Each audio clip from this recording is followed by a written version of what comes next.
Welcome everyone to Coaching the Session. My name is Michael Rearden, and I'll be your mindset coach this evening. So today the blog came out and it's going to be talking about New Year's resolutions. And what a better time than the week before Christmas. We only have a few days left before we are around the Christmas tree. If we celebrate and we're with our families and we're receiving gifts and we're happy and we're merry and we're getting ready for the upcoming year. And we're excited for it too, right? But something happens. We have all this motivation, all this drive, and all this desire. But then New Year's comes and we're so happy. We pop a bottle of champagne and we're celebrating and we're going, woohoo, New Year 2022 is going to be my best year yet. But what happened in 2020 when you said it was going to be the best year yet? We were hit with a pandemic, with lockdowns, with quarantines. And now all of a sudden people are, can't 2020 be over? So then they fast forward to 2021. I hope 2021 is not like 2022, but yet we were faced with the same type of difficulties. The only time we have to worry about these difficulties, it seems, is when New Year's comes around. Now we have a choice. We can say, I hope this year is better than last year, or I'm going to make sure that this is going to be the best year possible for me. And many people get stuck. They start their New Year's resolutions and they do everything they're supposed to. They go to the gym, they're eating healthy, but then the gas runs out of the tank. Now these people are not as ambitious anymore, not as determined to get to their goal. And it sounds like laziness to me, but it's not necessarily laziness. It's lack of planning, because we have an idea of what we want to accomplish, but we don't put something in place like a plan or a goal to help us get there. That's what today's blog is going to be talking about. How to get to our New Year's resolutions the right way. Because if we've been looking at the past years, our New Year's resolutions for many people have not been successful. And of course, we can blame society. We can blame the government. We can blame the situation the world is in. Or we can take accountability and we can say, we are the people responsible for our own life. If you're new to the channel, make sure you like, comment, and subscribe. Do all those things that videos like. And let's get into today's blog. So if you're new to the channel, you always want to head over to revenconcepts.com. And for checking out the latest blogs, you want to head over to the resource tab. And you'll see, of course, the latest blog will be up on top. A tune-up series, part 29. The top reason why New Year's resolutions fail and how to fix it. Because I can tell you all about the problems in the world. I can tell you what to be fearful of. I can say you need to do this if you want to be successful, if you want to be a step ahead of the curve. But even if I did that, there would still be no progress.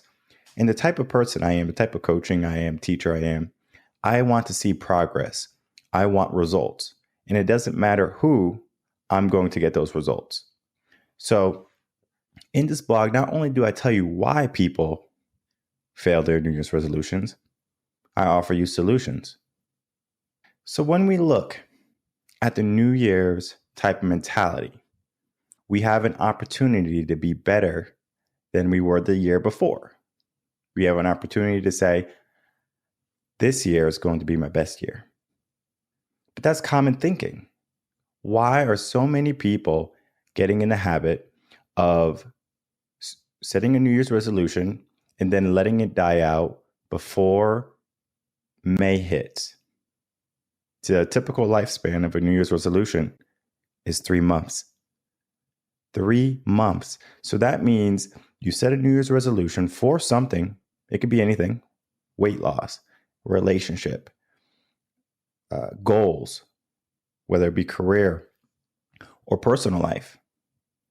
And in 3 months, you're back to your regular habits. I find that strange. Now we have the reasons why we fail. And the number one reason why people fail is because they have bad habits. Maybe they watch too much news. Maybe they are so concerned with what's happening in the world that they need to focus on it. And that focus takes away from them, from what they need to do. And then we have this little device here, a cell phone. How much time do we spend on our cell phones in a given day? And if you know anything about cell phones, they have a funny thing you can add to it now. How much usage you use, whether it be on Facebook, YouTube, general internet, your phone can tell you on your home screen how much time you're spending in what respective area. And I know many people are like, I don't want to know the truth. I remember I had a client. He was getting into the habit of watching a lot of YouTube. He didn't want to go to work. He wanted to be lazy.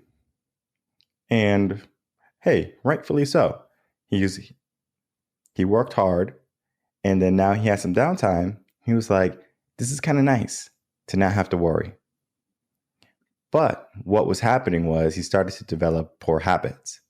And now he has his cell phone. And I told him when he started working with me, I said, I need you to find out how much you're using your cell phone. And he was a little bit set back in the beginning. He was like, I really don't want to know. And then I said, I need to know. So the week after we had a session, he comes to me and I said, all right, tell me the numbers. He goes, you don't want to know. So he knew it was coming, but yet he's still continuing with his regular habits of doing exactly what he has been doing. And I find that interesting. So he told me how much it was. It was about 8 hours of internet time. And I was like, well, we need to adjust that to be at least half. We don't want to go too drastic in the beginning. But then we created a plan. And that's the first step. We need to develop a plan, a process that we can follow so we can become successful. Because he was operating under his regular habits. And as long as he was operating under his regular habits, he was going to keep doing what he was. The next step, we wanted to make sure we replaced what he was doing with something productive. And only thing we did was we said, well, what do you like to do? I mean, he told me he likes to read books and stuff. Well, great. Instead of watching internet for 8 hours, I want you to read. It could be a magazine, it could be an article, it could be a blog for 4 hours. Now, did he reach that 4 hours every single week? No, of course not. But the attempt was there still. And we were able to build on that attempt. Not many people see the starting point as the way to get to the end. They say, oh, I got to start. And it's so difficult for them. And then we get to one of the major parts of our New Year's resolution. We need to be accountable. What does that mean? I need to be accountable for my life? Because a lot of people operate under the circumstance of what life gives them. And then they complain that their life is not what it should be. Very interesting. And in this blog, there is a workshop at the end. And I have a new workshop I created for anyone who's interested into setting up their New Year's resolutions and getting to your New Year's resolutions. So if you're the type of person who sets up New Year's resolutions, I have a link on the bottom of the blog for you to sign up for an exclusive offer. And this is only going to last, I believe, 31 days. Because after the New Year's, guess what happens? The New Year's resolutions fade out. people don't care anymore. So we need to bring that caring back in the game. A lot going on, right? We have New Year's resolutions coming up. We have the holiday coming up. We have a lot of negativity going on in the world. No one knows what tomorrow is going to hold. The system's on the brink of collapse. The housing market might crash. It's in a bubble. In the economy, we look at the stock market, it is dipping down. What is there to be positive about? People are going to be looking at this as, I don't think I really want to focus on me. There's so much negativity in the world. Why do I need to focus on my life? Why should I even create a New Year's resolutions? Now, if you're the type of person like me, you don't need a New Year's resolution. I make sure that my actions and my habits are going to be conducive to what I want. I'm able to look at the end goal and then say, hey, how do I get there? And then I ask myself, how do I get there the quickest? Because people are so quick to say, oh, that's a lot of work. I don't really want to do all that work. And then they're faced with the reality of either I do the work or my life remains the same. And for people who keep their life in a stagnant position, they get stuck. And they stay there for 2-3 years, and they realize that their life is just going down the drain. And they're unhappy, and they're depressed, and they're angry with themselves. And they put off the blame. And they say the world is the reason why I'm not successful. They have a limited mindset. They say, there's not enough success to go around. There's not enough money to go around. There's not enough time in the day. But we look at people like Elon Musk. There's enough time in his day. He has the same 24 hours we do. Why are we not successful? And it happens because we create poor habits. We don't remain accountable to our decisions, to our plans and to our goals. And we have to get out of those bad habits. And the easiest way to get out of those bad habits is to find someone who's going to help you be accountable. Now, I always say, do you need a life coach to help get you to the life you want to? Definitely not. You don't.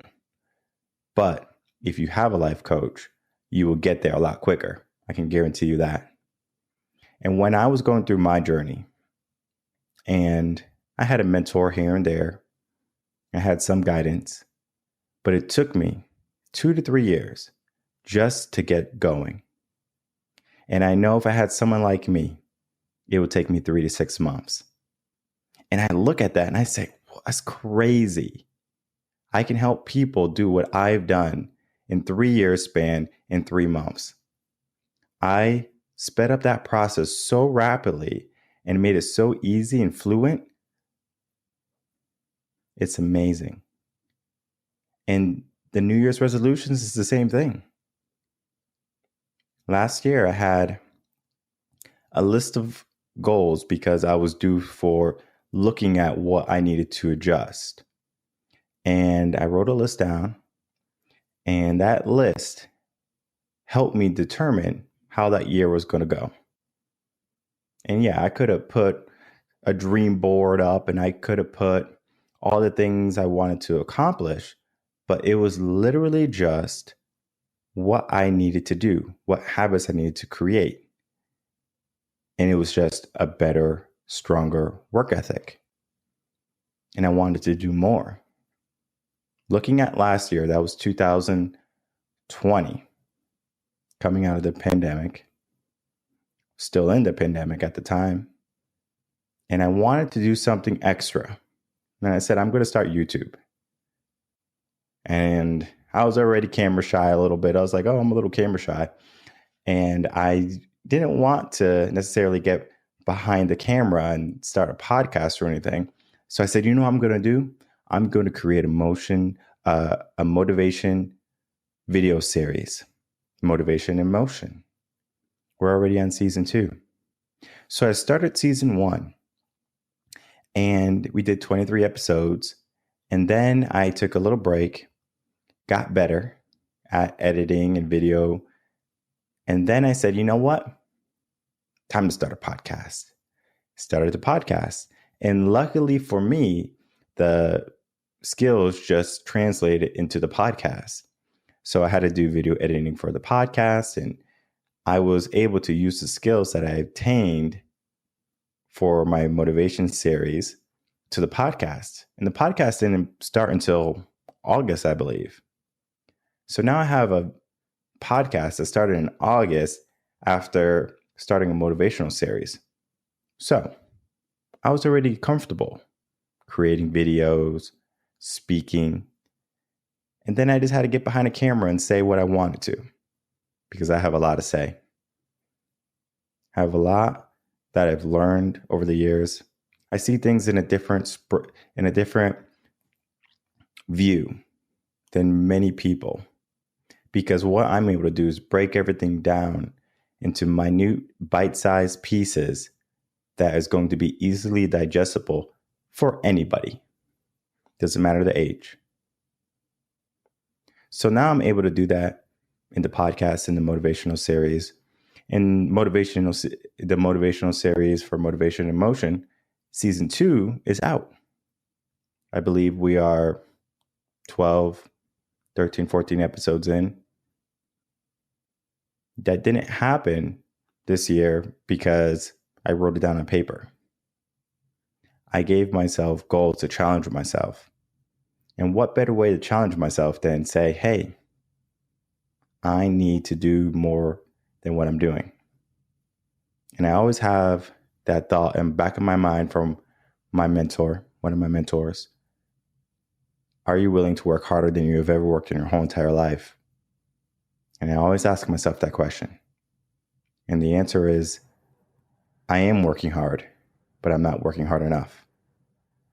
Because when he asked me that question years ago now, I was working hard. 60 plus hours a week, maybe 80 on any given week. Coming home late, tired, bags under my eyes. I was working hard, but it wasn't hard enough. And he told me, you have to work harder. You have to work more efficiently. And that's the key word. How could I be more efficient? And with his tutelage and his help, he showed me. And I do the same thing with my clients. I help them be efficient. I help them think and get to where they want to be quicker. Because we don't have time to waste. We don't have time to dilly-dag and watch TV all day or go to the movies every day or every evening. We just don't have that luxury, especially if you want to make a difference in the world. My program, my coaching, trains leaders of the world, of the new age, to be more directive in how they live so they can go after more. So these New Year's resolutions that people make, most of them are going to go in the trash. They're going to put a piece of paper up on the wall, and guess what's going to happen? That paper is going to sit there. They're going to look at it and they're going to say, oh, look at that. My New Year's resolutions to get in shape. Oh, I haven't been to the gym in a month. And they might be saying that while they're holding a bag of McDonald's. Interesting. So, yeah, we can put it front and center for us to see. But it doesn't mean we have to look. Because the mind and the eyes is going to read what they want. And if it's something is going to offend them, they're going to turn their eyes and they're going to hope they don't think about it. And if they do think about it, they're going to just give themselves another worry, something that's going to be irrelevant to their success and progress in life. So people have a bad habit of not following through, of not staying committed to what they say they're going to do. And then they fill themselves up with angst, with sadness, with anger, hate. And they wonder why they don't go anywhere in life. There's a reason why the 1% succeed. They don't do it the way many people think they need to do it. They have a different type of mindset. And anyone in the world can develop that type of mindset. It just requires you to understand the type of person you need to be, what type of quality you need to implement. Because most people give whatever they got. They spend as much energy as they need. The effort's not there. And the world, the state of the world currently is going to debilitate you and make you not want to move. And in this blog here, why people fail their New Year's resolutions and how to fix it is a must read. Not because it's my blog, but because it's going to help you understand that no program is going to help you unless you help you. That the reasons why you fail is because you lack planning and you lack commitment. And then how to fix it is to make sure that you cannot fail. And that's powerful, because if you can't fail, what would you do in life? If you knew you couldn't fail, if you knew you couldn't make a mistake, what would you do? And most people, knowing that, they always will say, I would do this, I would do that, if they knew they couldn't fail. So when the New Year's resolutions start to come in your mind and you start to write them down maybe, I want you to remember something. Are you just writing them down because it's a habit of new year, new you? Or are you writing them down because you're tired of how you're living? Because you're tired of where the world is going and you want to rise up and make a difference? Because if you're one of those people, then you're going to do everything in your power to get there, to accomplish those New Year's resolutions. And if people can get in the habit of holding themselves accountable and committing to a higher cause, most of these problems that we have in the world wouldn't exist. But weak people want to remain weak. Lazy people want to remain lazy. So what do you want to do? My name is Michael Rearden. I'm a mindset coach here in Austin, Texas. If you have any questions, you can email me, coachinginsession@gmail.com. I will see everyone again on Wednesday, 7 p.m. Central Standard Time for the next podcast. And until then, everyone, take care.